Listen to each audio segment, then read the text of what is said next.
গণভোট অধ্যাদেশ।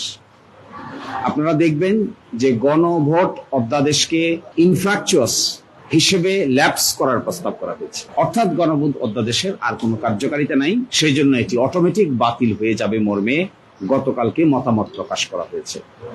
আমরা মনে করি এই ধারণাটি সঠিক না।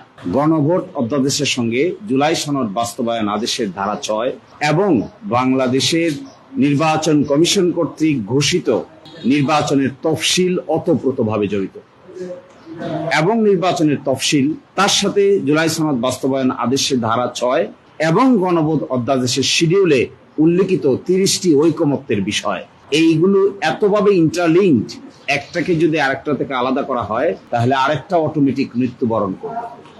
This are like inseparable twin, এগুলো অবিভাজ্য, অবিভক্ত।